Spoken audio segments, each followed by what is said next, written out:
hearing those words again reminded me of when we first read it. When we're planning worship, we have this little team, Bob, Deb, and I, and sometimes Arlene, sometimes some of us, our interns. But when we first read this passage, the thing that stuck out to us was right in the middle. I tell you, there will be more joy in heaven over one sinner who repents than over 99 righteous persons who need no repentance. And we kind of laughed. We thought, I wonder who those 99 people are. They must go to another church. Because most of us know that we need repentance at times and know that we need to let go of our own control and let God steer the car for us. Well, ours is a God of lost and found, and we're so lucky. The brief readings today remind us of this. We hear of a God who goes to great lengths to find us, even when it's not practical, logical, or rational to do so. When we stray, God is frantic to find us.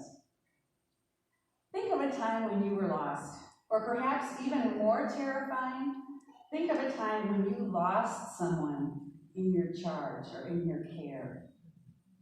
I have lost dogs, cats, children, and grandchildren. How about you?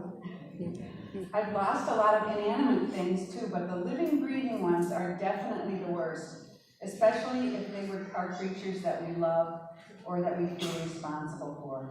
Who hasn't been separated from a child at Target or lost a pet?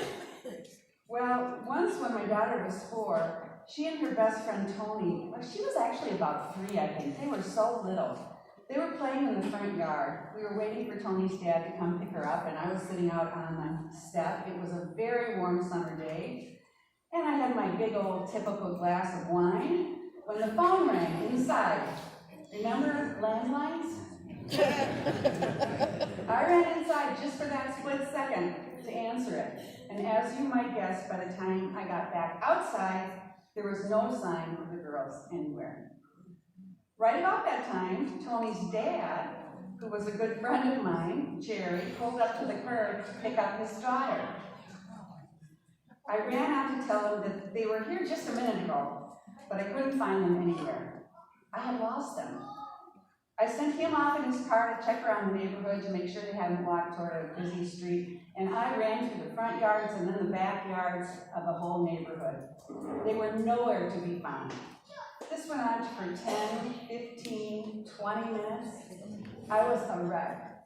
I was praying like the Dickens, and though I was terrified, something told me that they were nearby. It was as if I could hear some little kittens meowing somewhere in the distance. It was very strange. Jerry returned without the girls, and at this point, we were terrified and ready to call the police.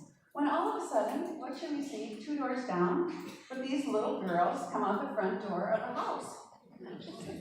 Jess and Tony. They reported that they had gone in the house to look to see if the little boy that lived there was available to play. Nobody was home. They just walked in. They couldn't find anyone, they said, so they went up to the little boy's bedroom and they climbed up the ladder to his top bunk. But then they couldn't figure out how to get back down. They said, we yelled and yelled for you, but you never came. Thus, the mewing sound in the distance. So we just had to figure out how to get down.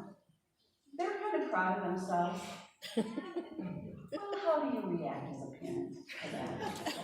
Tell me the truth. I mean, there's sheer relief and jubilation, and then you want to give them the very biggest time out they've ever had in their life. The girls, though, hadn't even known they were lost. No big deal. But do you suppose there was anything that could have caused Jerry and me to stop looking for them?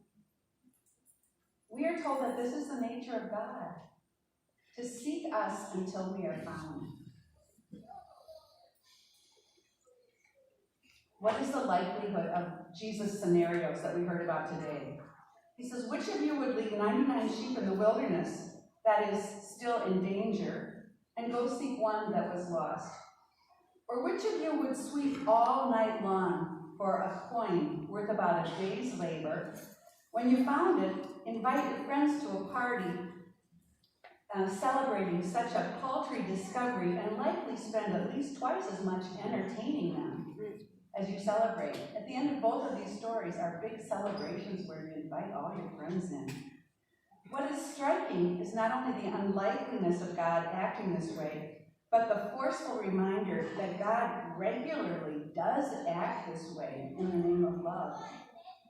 And these are not just half-hearted attempts. This is sheer ridiculous extravagance.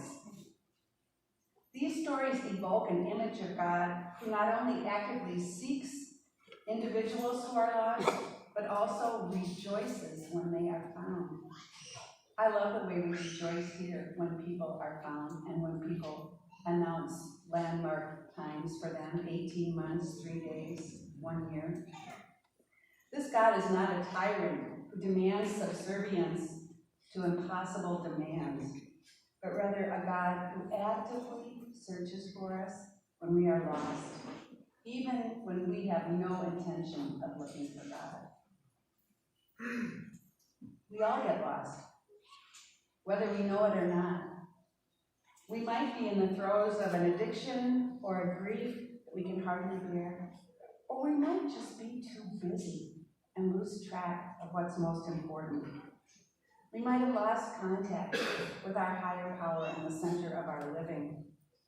We might be like Jess and Tony, who have to figure out a way down from the top bunk while God is scouring the neighborhood. Or we might find that we are like that lone sheep, caught up in bramble, clinging to the hillside, only to be swept up into the loving arms of a shepherd who has been looking for us all along. There's a wonderful Broadway musical that's been out the last couple of years called Dear Evan Hansen. It isn't really well known, but Deb and I were fortunate enough to see it this past June. You may know we have the same birthday, so we gave each other the present of going to that show together. It was a great idea. This is a show about the angst of high school, the pain of loss, the brokenness that can be found in families, and the agony of trying to fit in. In the middle of the show, when things seem really hopeless, a song arrives, and it's called You Will Be Found. And as we listened to it, we looked at each other and said, that's the Recovery Church.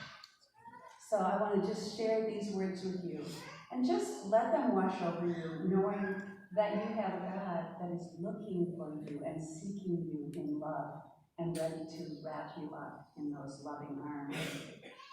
Have you ever felt like nobody was there? Have you ever felt forgotten in the middle of nowhere?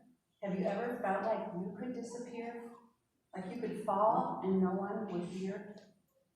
Well, let that lonely feeling wash away. Maybe there's a reason to believe you'll be okay. Because when you don't feel strong enough to stand, you can reach out your hand. And oh, someone will come running, and I know they'll take you home. Even when the dark comes crashing through, when you need a friend to carry you, and when you're broken on the ground, you will be found. So let the sun come streaming in, because you'll reach up and you'll rise again. Lift your head and look around. You will be found. You will be found. You will be found. You will be found. You will